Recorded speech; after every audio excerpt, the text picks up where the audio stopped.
Sobat Bocor. Sobat Bocor, dimanapun berada, semoga hari ini semua dalam keadaan sehat walafiat, tidak kekurangan apapun. Dalam artian, karena sobat semua adalah sobat bocor saya, walaupun mungkin kurang di mata orang, tapi cukup di dalam penilaian kita masing-masing. Makan pisang sambil ngobrol.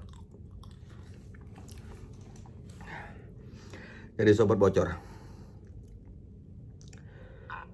tadi ada seorang sahabat main dan ngobrol. Dia bercerita tentang perjuangan dia dalam membela dan menegakkan salah satu seorang sahabatnya. Setelah berkeluh kesal, bercerita, dan akhirnya sampai di sebuah kesimpulan. Dia merasa sekarang dia diabaikan oleh orang yang dia tolong, bahkan cenderung dikhianati. Dan dia bilang dengan saya,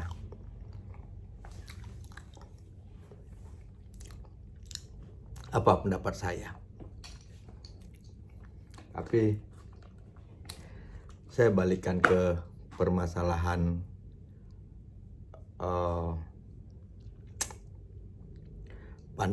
pandangan kehidupan. Nah, kita memandang kehidupan itu dari 3 sisi. Pertama, tuntunan yang ada melalui kajian-kajian ketuhanan. Kedua, kemampuan yang diwarisi secara turun-temurun yang telah terbukti kenyataannya. Ketiga, melalui ilmu pengetahuan. Saya sampaikan biar dia tegar. Sobat,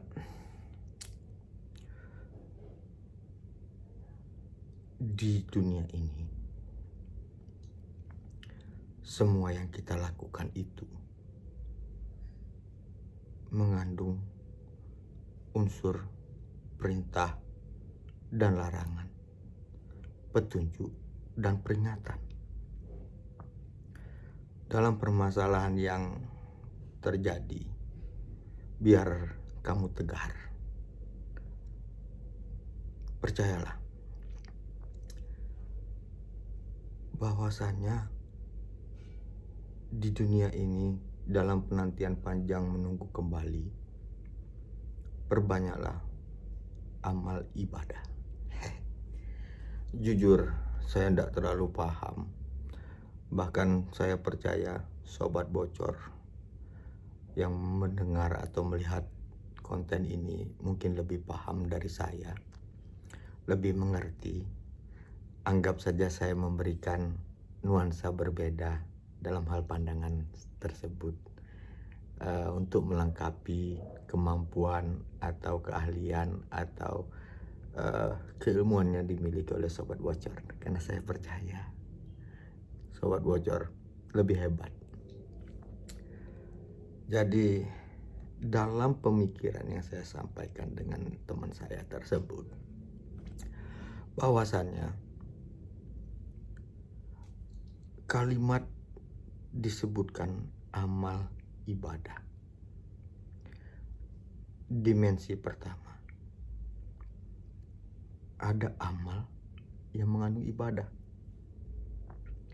Dimensi kedua, ada ibadah yang dilakukan dengan cara beramal. Baru ada amal ibadah. Jadi dalam ibadah itu ada langkah-langkah yang itu harus dilakukan. Jadi sobat bocor, ternyata amal itu adalah sebuah perbuatan. Jadi perbuatan yang mengandung ibadah itu bisa kebaikan kita terhadap diri sendiri, orang lain. Yang kedua, ada ibadah yang harus dilakukan dengan amal-amal seperti yang kita dengar dari petunjuk-petunjuk dari para ulama ataupun tokoh-tokoh agama tentang kebaikan-kebaikan. Nah, yang tadi, yang di awal, yang kita lakukan dan orang itu bersyukur atas apa yang kita lakukan, itu perbuatan yang mengandung ibadah. Yang kedua adalah perbuatan yang dianjurkan agar itu menjadi ibadah. Dan yang ketiga, ada perbuatan yang murni. Itu adalah ibadah. Karena ibadah itu ternyata harus melalui perbuatan-perbuatan. Semisal tidur saat bulan puasa, itu mengandung ibadah. Tapi hal yang ingin saya sampaikan, bahwa ada dalam perbuatan ibadah ini ada amal yang dijalankan, ada perbuatan, ada langkah. Misal dalam kata pendahulu kami, yang pertama misalnya dalam sholat itu ada niat, wudhu, niat, takbiratul ihram, Fatihah, ruku, iftidal, sujud, tahiyat awal, tahiyat akhir, duduk di antara dua sujud, sujud akhir, salam, tertib. Nah, ini harus dilakukan. Ini sebenarnya adalah amal ibadah. Kalau yang kita berbuat baik sesuai dengan anjuran, itu ibadah yang dilakukan dengan amalan atau perbuatan. Tapi pada saat kita melakukan sebuah perbuatan dan itu mengandung nilai-nilai yang membuat orang yang berhubungan dengan kita bersyukur dan berterima kasih, itu amal ibadah. Itu dimensi yang berbeda, bukan sebuah tuntunan atau ajaran. Dimensi yang berbeda aja. Jadi saya balik sama teman saya tadi. Nah, untuk membuat semua itu bisa dilaksanakan dalam satu perbuatan sederhana, adalah berdoa setelah sholat.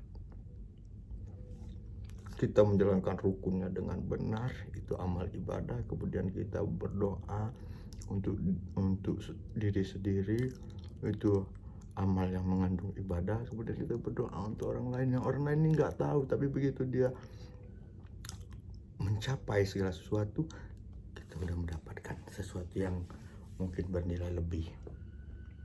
Satu hal lagi, terhadap apa yang telah kamu buat,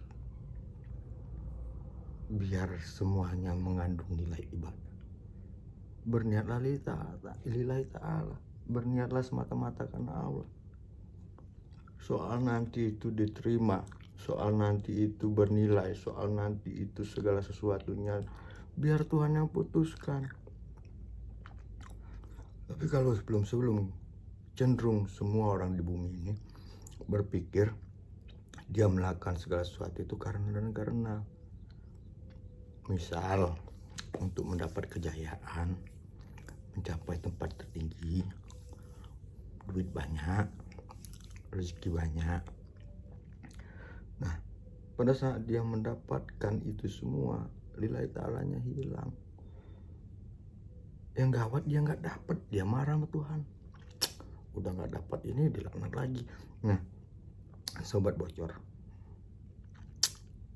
mulai sekarang biasakan segala sesuatu itu diniatkan semata-mata, karena kita tidak tahu amalan yang mana yang akan membawa kita di hari akhir nanti.